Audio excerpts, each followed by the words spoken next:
First responders know the struggle of keeping their gear fresh. Sweat, smoke, and other odors can cling to your equipment, and much of our stuff can't be thrown in the washer. Enter Arrest My Vest, an odor eliminating spray for vests, tactical gear, bunker gear, and more. Unlike other sprays that just mask odors, Arrest My Vest eliminates them at the source, leaving your gear fresh and odor free. It's non-toxic, natural, and plant-based. There are several scents, or if you're like me, you can opt for the fragrance-free. Arrest My Vest is made in the USA and has been serving first responders across the nation with a money-back guarantee. Find it at arrestmyvest.com or on Amazon. Just throwing myself into alcohol, like I drink a bottle of Jack a night and wipe it down tables. I'm like, is this really what my future is? Like, I was just in charge of 90 people. I'm wiping down tables for minimum wage. I have rich people in Bellevue throwing stuff at me when they're drunk and pissed off after leaving suite. And I had to humble myself and remember that it's not my identity. This is not who I am. I'm not just a veteran. I'm not just a person who served. I'm me. Welcome to Blue Grit Radio, the podcast that explores making better cops for a better community. I'm your host, Eric Tung. I've been an active police officer since 2007. We will dive into the aspects of police culture, health and wellness, leadership, and mindset. You'll hear from experts not only from policing, but all industries as they relate to being our best with purpose, passion, and positivity. Join me as we share stories, lessons, and advice so we can all be better for ourselves, our teams, our families, and our communities. All right, ladies and gents, welcome back to another episode of Blue Grit Radio. This is your host, Eric, and today I'm joined by Eddie Lowery, Eddie from the Off the Deep End podcast. Eddie, thanks for being on the show, man. Thank you very much, Eric. I'm super excited to be here. Thank you for all the listeners tapping in today. This is a great channel to support, and so make sure you get that merch, by the way. Shameless plug. Yeah. The Grit and Death shirt, which is it sounds sad, it sounds morbid, but it's really not. It's a focus on memento mori and stoicism and recognizing our days are numbered. We need to be grateful for them. So yeah, check that out on the website, bluegritwellness.com, the shop. So thank you for that plug, Eddie. But man, I'm excited to have you on. We chatted before. Just before this, I was on your show recording, and you have this intriguing project. And as a non-law enforcement officer, you do the dive into learning about law enforcement to share that for others. And you'll get into your story and maybe how your reflections on law enforcement weren't always positive. But also, I want to know what brought you into the military service and, what brings this whole fuel to the project. But yeah, man, before I keep rambling, if you could just introduce yourself and tell us a little bit about your background, how you came up, and then, lead all the way into your military service there. 100%, brother. 100%. Thank you for asking. I always get nervous when people ask me about my life. I hate talking about myself, but I'm going to try my best just for you, sir.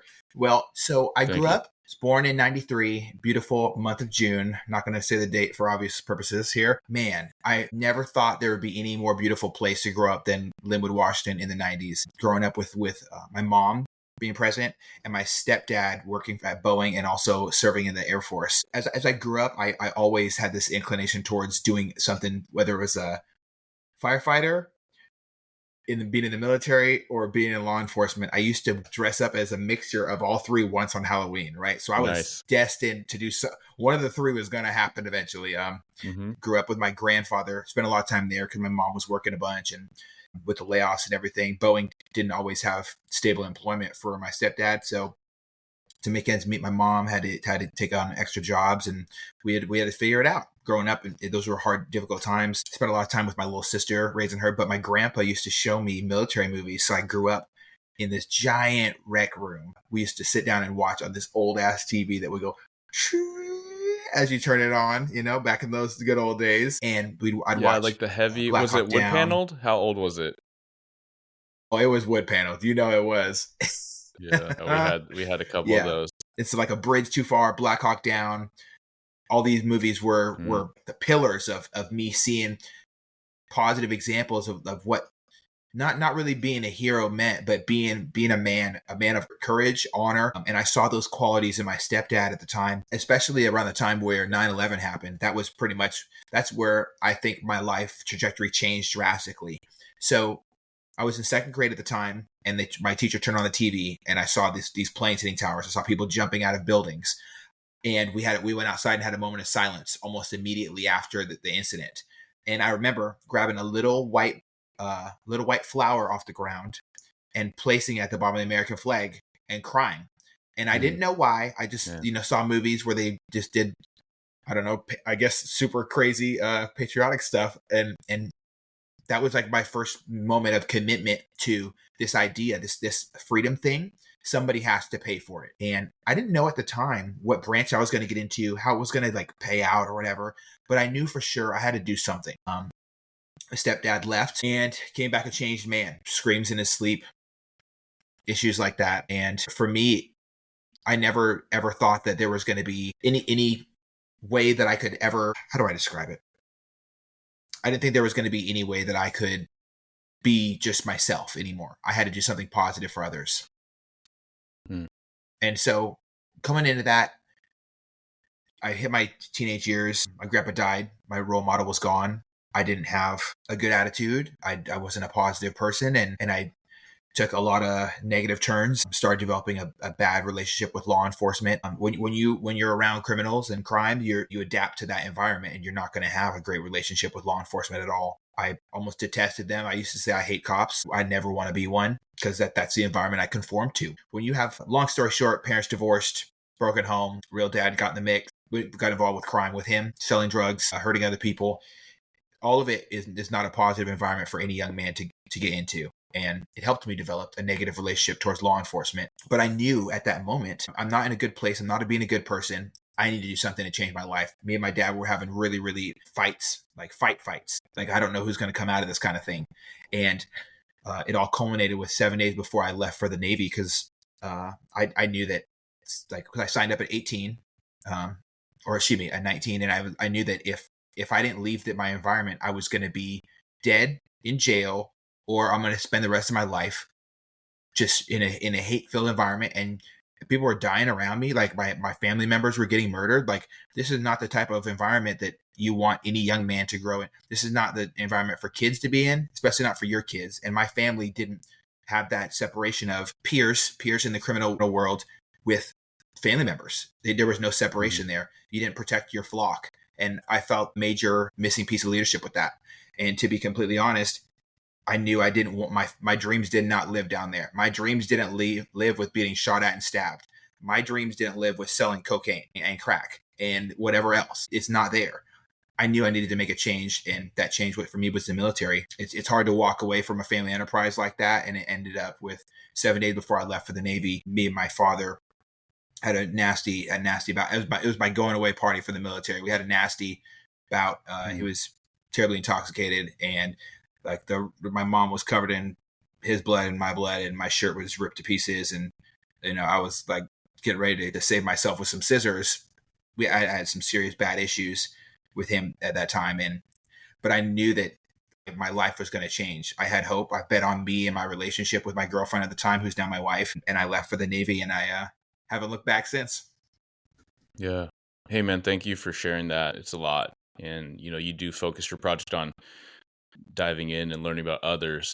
I mean, that's so formative. And it sounds like you recall, but can you remember what that was like in your young man brain of like, I need to get going and get gone from this situation? Yes, 100%. The lowest moment for me was my grandmother had purple little plates, and I remember with a little razor file cutting up crack on that in her house, and sitting next to a family member doing that, and separating things in bags. And I'm like, is this really it? Like, this doesn't coexist with my friends I grew up with from elementary school. Like, middle school, high school are very different for me, but in elementary school, my friends had two parents who loved them and went to the movies and had fun. Like, there's obviously a separation here, and it's not a positive one. So for me, it was pretty and it makes me even now emotional thinking about it. Like, my relationship, I was losing my self-worth that was instilled in me by my grandfather, that I needed to be powerful, stoic. Remember, my roots are invested in doing services for other people. He was a shining example of that. And for me I knew I had to get out of there. This was not an environment to raise a child in for me in the future. This is not a environment for a relationship. Relationships are built on honesty. I didn't want to, hey, I have to go sell drugs. I love you. Bye. Is this the movies glorify it? And it's really not a positive. It's really a bad thing. Drill music, the TV show Power. I love the TV show throughout. It's really great and all, but it hurts me to know that the relationships are very similar, and it's very, very harmful and toxic. I'm not surprised that me and my dad butted heads so much, because that environment breeds violence towards people over money, over a dollar sign. Your own child isn't as valuable. And for me, it was really important. I had to leave. I had to find some sense. I bet it all on the U.S. military, because it worked for my stepdad and it worked for people I was going to school with at the time. And I knew that I had to do something. I had to. When Tom Platz talks about going down for the deepest, craziest squat with all that weight on his back, he had to. He had no other choice. That's exactly how I felt. Yeah. What was that like once you started in your military training? Did you have family and life behind, kind of in the rear view, or were you full board, just focused on what you're doing? I had I had my girlfriend and her lovely mom. They took me in 7 days before I left, because I had no home. That happened twice. I had no home once before that, and it was the same feeling like, oh, wow, I don't have anything. The feeling of worthlessness is very real. Even as a kid, like I felt like I wasn't a kid. I was like 19 or whatever. I had already started a job. I had already walked away from my job, and now I'm like, oh, I don't have any money. 7 days before the Navy, I can't even go to the place that I'm supposed to call my home, because it's filled with so much domestic violence and crime and drugs. And I don't want to be disparaging upon the dead because he died when I was deployed. I hated him, and hatred's not good. So for me, like, walking into basic training with nowhere to go back, failure was not an option. And I believe that the basic training is not all that serious. All right. Okay. I just put that full disclosure. It's not that serious. But for me, I was in fight or flight, life or death, every step of the way. Getting on the plane to go to Chicago, I was like, I can't go back. If I cannot screw this up, I have to. And I think that that feeling of I need to be the best version of me really stuck with me in a positive and negative way. One, it made me hyper focused on not failing. And I think it took away from the overall enjoyment of just being around a bunch of people from different states, different cities, different accents, and not being able to really connect with people very well. So I stuck out a little bit, like a sore thumb, and it was very, very. You've obviously experienced injuries before, but it's like bumping into a wall when your back is injured. Yeah, every step feels wrong, and it was very difficult for me. But I had the traditional boot camp experience. They cut off all your hair and tell you how to walk and talk like a Navy man, and to be and what our purpose is. And I think we just talked about it. Projection of power for the Navy is huge. In a time of not war, we have to have people forward deployed. We have to be that safeguard of other countries, which I'm not going to name, who are absolutely unable to defend themselves. Going through boot camp was pretty simple, right? Do your push-ups, do the run, shut up and do what you're told. It was pretty simple. Yeah. And I really enjoyed that part of it. Yeah. What were your reflections on development, or what were some of your biggest takeaways from your time in? Wow. Well, I learned really quickly that the military is absolutely one of the best leadership academies in the world. You can tell right away who's a good leader and who's a bad leader. And I tried to follow those examples. Now, I would be a terrible liar if I said I always got it right. I've made a lot of big mistakes going left or right and trying to emulate the leadership qualities I saw with some people who seemed to be strong leaders when they were really just loud leaders. And I definitely have some regrets, because I rose to the ranks pretty quick. Started off as an E1, advanced to E2 in boot camp, hit E3, and I was trying really hard because I didn't have anywhere else to go. So I was trying my hardest, and you can sprint past people walking when you're just jogging, right?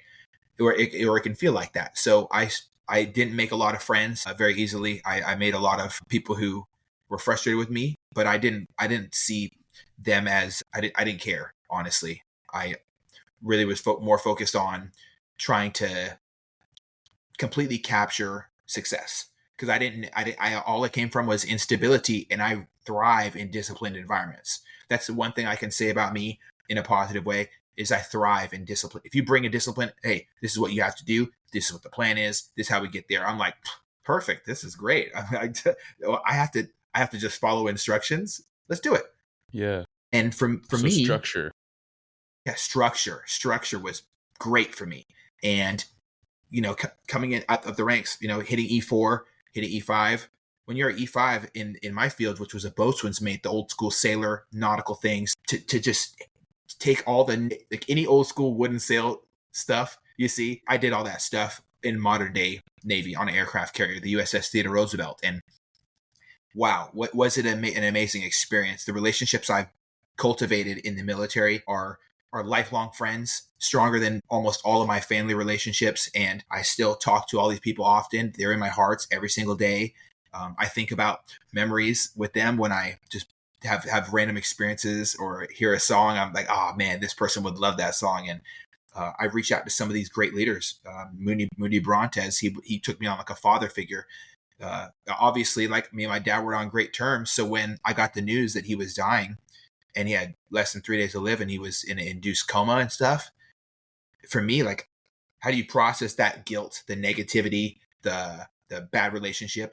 I was very, very torn about the situation, and it ate me alive, to be honest. If it wasn't for positive community surrounding me in that moment, I think I wouldn't be a very happy person. I wouldn't laugh as fully as I do now. I think you can heal easier when you have good people surrounding you. So big leadership lessons were taught there, and having great leaders around me and great human beings as well helped me understand that life doesn't have to be hard when you go through it with a team. And so that is my number one takeaway from the military. My second takeaway from my time in the military is that we have to have each other's backs, because once we leave the military, you're back in that regular world where people might not value the same relationships, but they might not value their time as much.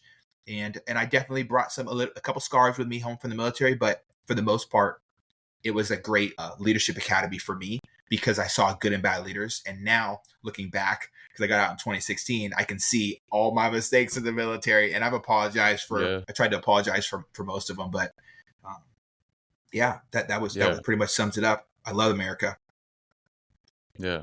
Fantastic. Well, thank you for your service, and thank you for sharing. I mean, there's a lot of reflection there. I mean, there's a lot of people that come into a life of service, whether it's the military or first responder work, where things weren't all rosy, right? And maybe it wasn't their immediate household. Maybe it was things in their neighborhood or their community, or significant things affecting those that they love, their loved ones, right? I've shared a bit about my own distance relationship with my dad. It's definitely a very different situation. But even when you said like you hated him, like that's something I can connect with. I remember for years I hated my dad, and I feel fortunate to not have that reflection now, right? And I think that so much of my conversations with you recognizing that you choose positivity so much, right?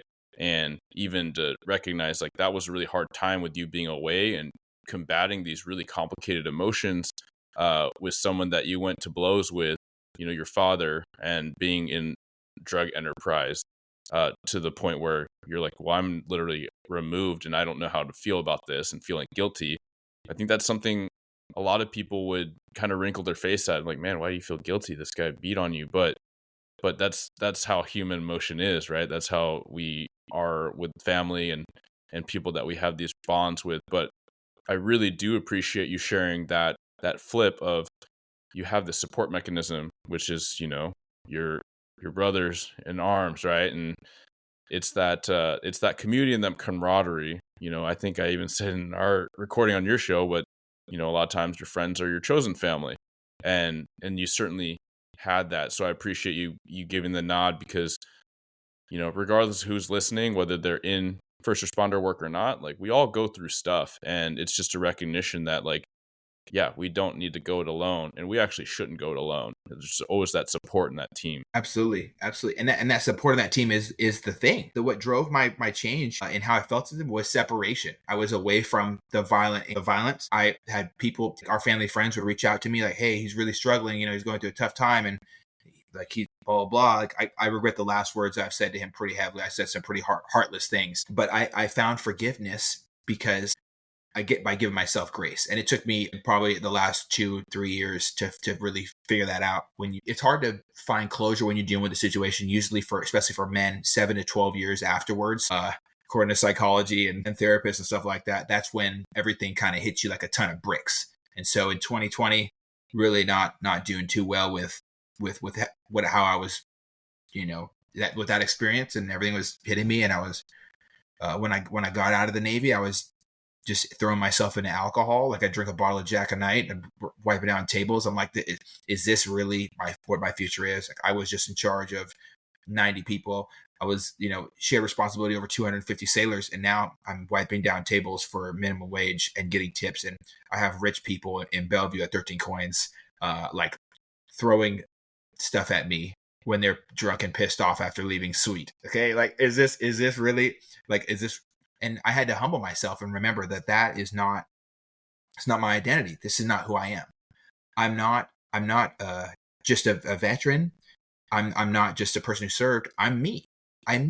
And one of your guests, I think is the same gentleman from episode 133, said that he had a big issue dealing with purpose when he wasn't doing what he felt his purpose was. I think every veteran should sprint, and every person ever should sprint towards the importance of finding that P word, purpose. Because with purpose, it gives you a reason to live. It's not just like, oh, okay, I got this going.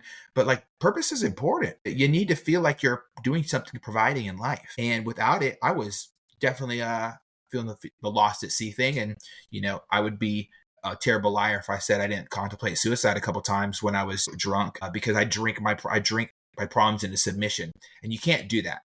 You can't drink your problems away. You can't think your problems away. You have to take action. Action is what ultimately really helped me. And it would be a bad idea if I went one day without telling somebody, hey man, or when I see their Facebook posts and they're negative, or someone in the military is having a tough time, or I see a person looking like they're having a bad day. Hey, what's going on? Are you doing something differently? That's what's going on. They tell me the situation. Okay, well, you need to change something, whether you change your relationship with them or how you view them, because me looking back right now, my dad, it's no wonder why I try to gravitate towards him. I have absent father syndrome. Everybody has it who doesn't have their dad around. And you'll normally latch on. It's like, I don't know how to describe it. It's like Venom, okay, from the movie, from that one movie, Venom. You latch on to something, and it might not be the right thing. I latched on to violence and crime, and I latched on to my dad's here now. It's going to fill this missing gap. And I tell people whose parents aren't in the picture, they're not here for a reason, right? It might be a good one. Don't hold your breath. Be thankful for what you have. And now I give myself some grace, saying I'm thankful for the times with him. I'm thankful for the negative lesson, because there's bad leaders everywhere. And I'm thankful for my mom for trying to shelter me from that. And I don't wish anything differently. I just forgive myself, and I forgive him, and I forgive my mom, and I forgive my stepdad. I forgive everybody. I can't hold on to that stuff. Yeah. What helped you realize that? I mean, you're speaking very emotionally, intelligently, and a lot really reflectively and really introspectively. What helped you get to that point? Well, I think the benefits of fitness, right? So you spend all your time in the gym. I spent probably about 3 to 5 years doing bodybuilding, growing. I was like 135 pounds, and I worked my way up to about 212 pounds by the end of it. Just eating, growing, lifting. Spending that time in the gym, you learn a lot about yourself. Those moments in between sets, you can unprocess that built up negativity. Guys, I'm not a girl, so I can't give girl advice about this. But for guys, I can say, if you're dealing with something, deal with it in a positive way. Displace that negative energy and get in the gym. Just crush it.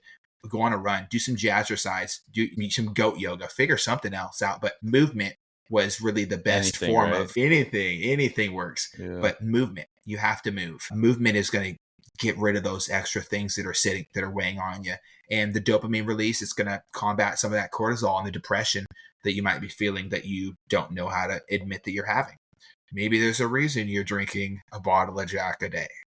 It's not necessarily a positive thing to drink and be upset at any time, ever. I don't recommend it. I mean, like, having a drink after a funeral is understandable, but like, don't go crazy with it and finding positive outlets to displace that negative energy really was a problem solver for me. And I've taken anyone who's ever having suicidal ideations to the gym, and afterwards, 9-day difference, they have life in them again. And that was it for me. Every day going to the gym, and I'd try to go on Christmas. I try to go every day because it was, for me, it was healing me. And I felt healed through fitness. So fitness is really the reason why I'm honestly still here today, because I had everything going for me. I had the wife, I had family, I had happiness. Got a new job working on elevators. They're going to pay me the most out of everybody in the region when I max out. Nothing would have stopped me from hurting myself if it wasn't for remembering my self-worth and working through my problems. So you have to open those boxes, like David Goggins says, open those boxes, get in the deep and dark, the nitty and the gritty, find out why you're feeling this way and deal with it. It worked for me. Fitness was it for me, and training, fitness and doing hard things.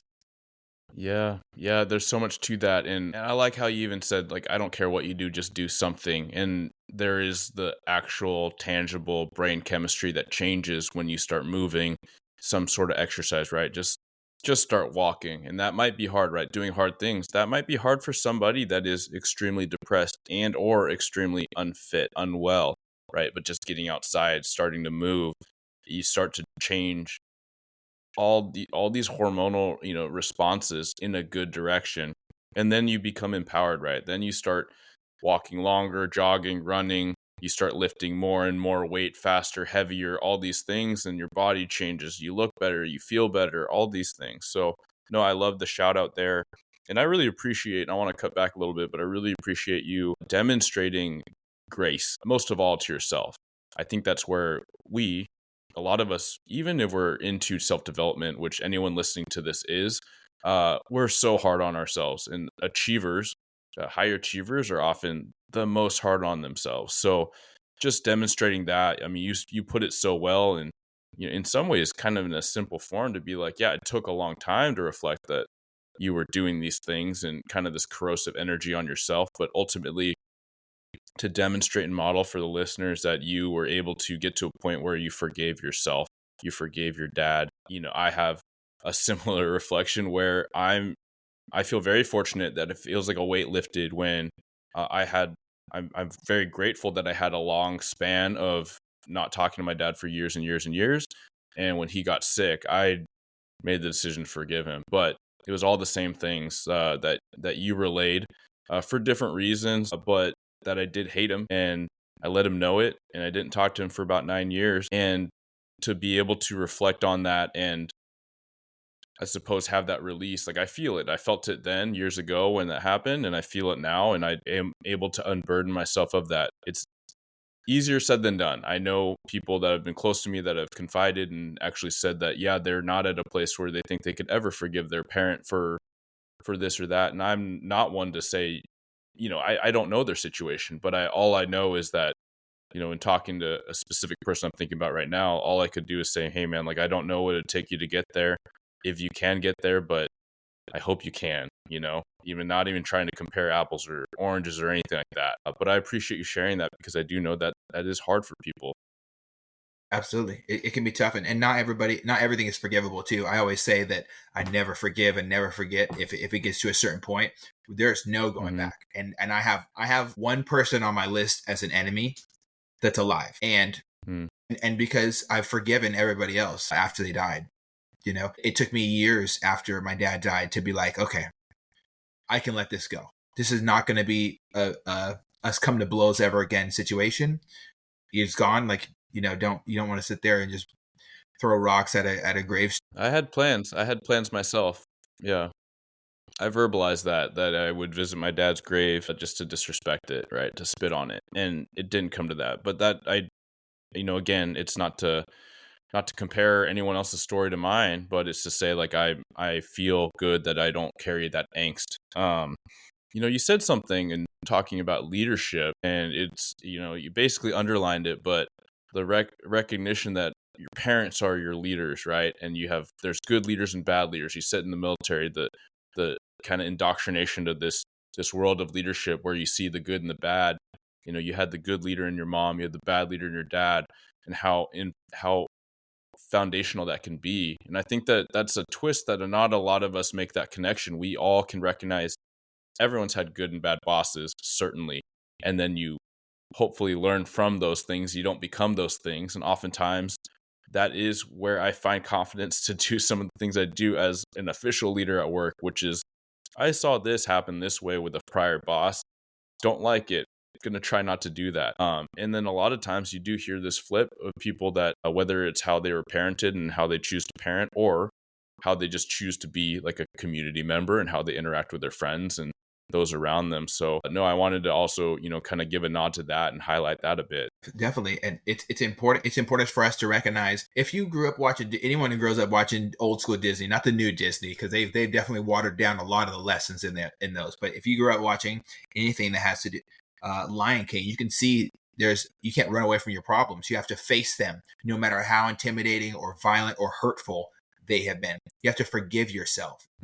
Yeah, man. Yeah. No, thanks for that. It's something I feel very passionately about. Oftentimes it does come up as a theme in this because, yeah, I mean, I know a lot of my target audience is law enforcement. That's who gravitates towards, career topics and wellness for law enforcement. But ultimately, like my quest in life and my quest from the beginning, before I even knew I wanted to be a cop, was to be a good man, right? To be a better man, and to learn all the things I could and what that looks like, and that is breaking that cycle as you described. And I think it's one of the most noble things we can do, right? It's like so much less of what we do for money, like what we pick as a career, but like what energy do we put in the world and what do we receive back and how do we contribute to leave things a little bit better than we found them. So man, I really appreciate that. I am curious where the podcast came from. Like where was the genesis of that and your project there? Yeah. Mm-hmm. Yeah. Mm-hmm.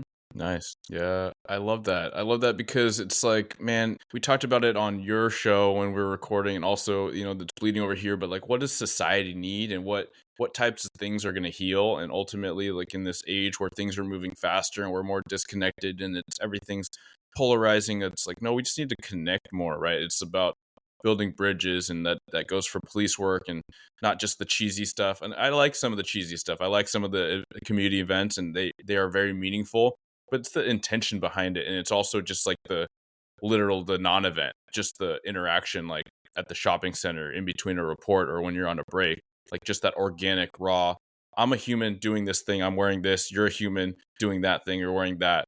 We're two humans. Like, let's do this thing called life. So I appreciate that, man. And I love the outlook of sharing conversation at scale, right? Because whether 2 people or 200 listen, like there's so much positive benefit, especially when you frame things in this way of like, what did you experience? What did you learn? What can I learn? And what can everyone else that learns this, through who knows how long, right? And who knows who it gets shared with, and if it can help somebody, because you and I get the benefit of nerding out and picking brains and hearing what people have to share. And oftentimes I'm assuming this, but so many people come on and if it's their first time, they're kind of like, man, I hope that was good. Was that what you're looking for? And I don't know. But, and it's almost like this doubt. And I'm like, oh my gosh, like it was so good. Like this is literally similar to how like it would be if I was just talking to you on the phone. And now I get to share that out, right? It's not just me that benefits. It's so many people. Yeah. Yeah. Yeah. Yeah.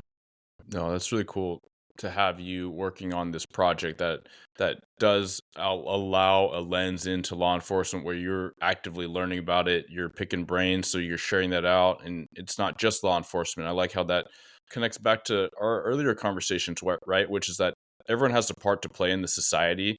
I mean, I love how you even just said that father role. Like if all dads just stepped up, kind of inferring like what problems will we have. And I sincerely believe that, right? Like criminal justice is a parenting problem. The education system has a parenting problem, right? Like the medical system, like all these systems I kind of, paid a little bit of a nod to in our conversation earlier. Like how much of that would be alleviated with just parents that showed up the best they could, just a little bit better. or at all in some of these, unfortunate situations. Yeah, what a noble project and exciting project to see you doing and keep growing. One last question I want to ask you, you talked about how well you function in structure, and I know a little bit of like how you take on life and ownership by the horns, but like give us a sneak peek or a little bit of a peek into like what a maybe not every single day, but if there is a daily routine you have with your practices and what keeps you sharp, but if not daily, like what you make sure you inject in weekly. Do not push it, man. Yep. I like it, man. There's a lot you said there, and it could be inspiring. It could be daunting to others, but you did end with that grace piece, right? Like start somewhere and build it up, right? Find what that rhythm is for you. And so much of what you said, and I think you clarified it well, but I think for those outside of armed forces or first responder work might not get it. And I'll just further underline it, which is that the preparedness, right? The ability to do something should you have to. It's not looking for the fight, but it's not just utilizing hope and prayers, because that's not a strategy, right? Hope is not a strategy. So, I believe I told the story on recording, but I've definitely told to my friends, but even being out of town where I'm not armed, like I was, we were on a flight, but I had my wife and I were on a work trip for her, San Francisco, and we had a baby. And I'm walking her to her work after we got coffee, and then there's just as you'd imagine, San Francisco or Seattle, or plug in any major city these days, but someone losing their mind, right? They're outside, in crisis, losing their minds, and we're walking, and then the guy like fixates on me, like he makes eye contact with me, and he starts continuing to yell and throw his arms around, and I have a pocket knife, but like I know for a fact I had so much more confidence in what could happen or what needed to happen because of my law enforcement training and just how I process things and my fitness and response to stress and all these things that you may or may not have access to. Like certainly there's law enforcement officers out there that would not have the preparedness that you have because they're not intentional about it. But I told my wife to keep going with the baby, stay on this side of the street, and I'm going to be on the outside of you if that guy crosses the street. Like keep going and don't look back. Like I'm going to handle it. And luckily the guy didn't do anything and I didn't do anything. But just that sense of like, I don't want trouble with this guy. I want him to go about his thing. I want him to get mental health help, right? But I have my wife and my kid there, and that is my job, is making sure they're okay. So I appreciate you sharing that, man. Props on the BJJ. Like you almost said, like, yeah, do the control without violence, and then do the hard, like the violent thing of like Muay Thai. And I just have to make a note of like, BJJ being called like the gentle art, and how a bunch of malarkey that is. And like I got so beat up just for a handful of months, like, but it was toggling my own expectation. And this is where I'm coming back full circle, because you said don't let it be a cause of anxiety. And because of my, I go full bore into things I do, sometimes to my own detriment. This was one of them, like going at 5 a.m. so it wouldn't sacrifice family time. And I'm not alert at 5 a.m. Like I get up early, but BJJ was so mentally challenging for me too, right? Because it's coordination, it's movement, it's memorization, and it's flow, and it's the physical aspect, things you're not using, muscle memory. I'm just not awake yet, and I'm trying to roll with these 20-something-year-olds and trying to boost my ego of like, yeah, I'm late 30s. But also I'm a cop, so I got to represent all cops. I can't let this 22-year-old kid, like no one's thinking that but me, right? They're just excited that this late 30-year-old is coming in to roll with them, right? Like no one has that except for me. But I didn't check my ego, and I ended up hurt the majority of the time I was doing it. So I'm not done forever, but I do like how you injected and you offered those different things, which is to say, hey, give grace and recognize like this is a tool to reduce your anxiety, not create it. But whereas I was doing the opposite. Mm-hmm. Yes. Yeah. I know people there. Mm-hmm. Yeah. Yeah. Wiped out. Yep. Yeah. Yeah. I love that. And it is, I will take one more moment to just say, hey, like for cops out there, it could be intimidating and it can be exposing, right? And it'd been nagging at me through my 20s to do it. I never did it, right? So entering when I was already on a desk at my late 30s, part of that was intentional to be like, hey, I want cops to do this, and I want my people to do this, and it means something if I'm willing to do it too, right? So I take care of my fitness. This is not like to showboat. This is actually the contrary, to say that through majority of my my law enforcement career, I was very physically fit. I took it very seriously. Endurance, grip strength, all these things, much less critical than some simple grappling. Like a couple grappling sessions a month would do you better than an hour in the gym every single day. And I truly mean that. Just the simple body mechanics. If you want to control someone on the ground or take someone down and control them and not have to use ineffective blows and arrest tactics, like a little bit of mat time will be more helpful than slinging weights around. Certainly do both, but my point is, like, I've reviewed so much force in my roles of like people that are very physically fit, but they don't have their basic tactics, because twice a year is not enough. And they struggle to control somebody that they really ought to be able to control if they just did a little bit of leverage, a little bit of body mechanics, controlling the hips, these very simple practices, if you spend just a little bit of time. So that's my last little plug for LE out there. Yeah, man. Well, thank you, Eddie, so much for sharing your personal story, your mission in life, and how you contribute to certainly your communities and your society, and that we all share. So please tell the people where they can find you and your show. Yeah, man. No, thank you. And thank you for the conversation as always. All right. I'm really excited to share with you the new Blue Grit Police Testing and Hiring Guide that's live on the website. Really, this is the culmination of everything I've learned about police testing from the time I came in myself and had to figure out trial by fire what it was that agencies wanted, at the same time how to showcase my best version of myself, right? It's not about being something that you're not, but it's about understanding each stage in the game so you can present the best way. In my guide, I go in everything about the hiring landscape right now, how to develop your mindset, what to expect, and how to show up. So it's about knowing yourself well, like identifying strengths, weaknesses, how to conceptualize this, how to articulate this, and then going into the test itself. So written, physical components, interviews, everything that we're looking for there, the background, what that entails, polygraph, psych eval, medical, what these things all are, what they're trying to yield or determine, and then how you can make sure that you are showing up to be effective so you're not wasting your time, stress, money, all the angst of waiting for this extremely long-term process to go through. So just show up the right way, your best way the first time. Again, you can find that at bluegritwellness.com. Go to the shop, so it's bluegritwellness.com/shop. Thank you for tuning into another episode of Blue Grit Radio. As always, support this community by subscribing, giving us a 5-star review, and following, liking, and sharing posts on Blue Grit Wellness on Instagram.